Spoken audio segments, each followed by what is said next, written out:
தினம்தோறும் விளக்கேற்ற நல்ல எண்ணெய் இதயம் நல்லெண்ணெய்.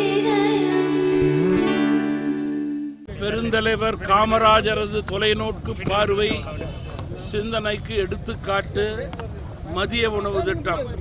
இன்றைக்கு அந்த மகத்தான திட்டம் தேசம் முழுவதும் பரவி இருப்பதே பெருந்தலைவரது புகழுக்கு பெருமை சேர்க்கின்ற உயர்ந்த திட்டம், உயர்ந்த பணி என்று குறிப்பிட விரும்புகிறேன். மதுவில்லா தமிழகத்தை உருவாக்கிய மகத்தான தலைவர் பெருந்தலைவர் காமராஜர் அவர்கள்.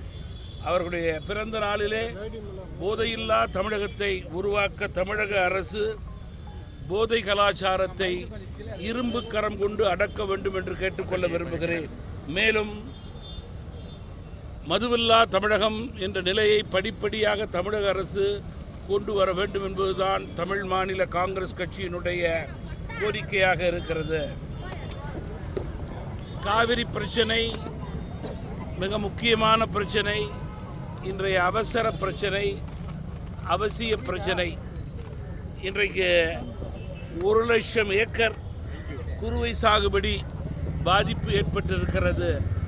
8,5 கோடி தமிழக மக்களுடைய எண்ணங்களை தமிழக அரசு பிரதிபலிக்கிறது என்பதை உணர்ந்து கர்நாடக அரசு காவிரிக்கு தண்ணீர் கொடுக்க உடனடி நடவடிக்கை எடுக்க வேண்டும் என்று கேட்டுக்கொள்ள விரும்புகிறேன். இன்றைக்கு தமிழகத்தினுடைய புதிய அரசினுடைய மரியாதைக்குரிய தமிழகத்தினுடைய முதல்வர் தவறு செய்ய விடவும் மாட்டேன், தவறு செய்பவர்களை விடவும் மாட்டேன், இன்னும் சொல்ல போனால் தவறு செய்பவர்கள் தண்டிக்கப்படுவார்கள் என்று கூறியிருக்கிறார்கள்.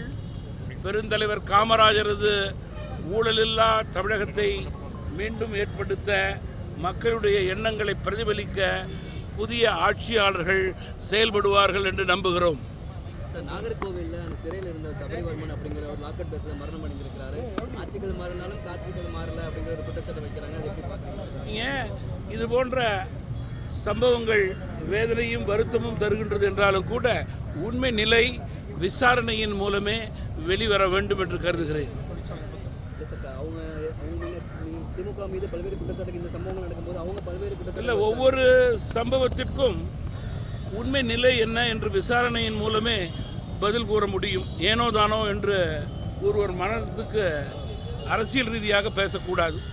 சம்பந்தப்பட்ட சிறைக்காவலர் கூட கைது செய்யப்பட்டிருக்காங்க சார். அப்படின்னா படிப்படியாக விசாரணை நடந்து கொண்டிருக்கிறது, உண்மை நிலை வெளிவர வேண்டும். சார், தொடர்ந்து திமுக அதிமுக சார்ந்தவர்கள் ஆளுநரை சந்திக்கிறார்கள். இந்த ஆட்சியில் குதிரை பேர் நடைபெற்றதாக கூறி 60 ஆண்டுகளுக்கு பிறகு தமிழகத்திலே ஒரு மாற்றம் ஏற்பட்டிருக்கிறது.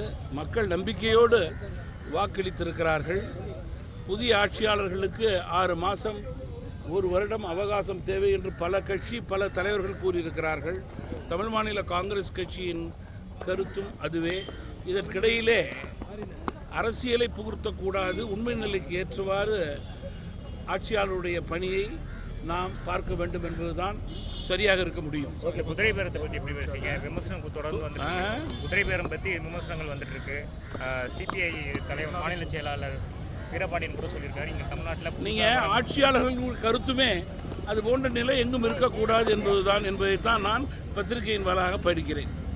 நீங்கள் சமீப காலத்தில் இந்த தொழிற்சாலைகளிலே அதிக விபத்துக்கள் நடைபெறுகிறது. தொழிற்சாலைகளிலே விபத்துக்கள் நடந்து மனித உயிர்கள் பலியாகி கொண்டிருக்கிறது. இதற்கு முற்றுப்புள்ளி வைக்க வேண்டுமென்றால் நிச்சயமாக கோட்பாடுகளை தொழிற்சாலைகள் கடைபிடிக்க வேண்டும்.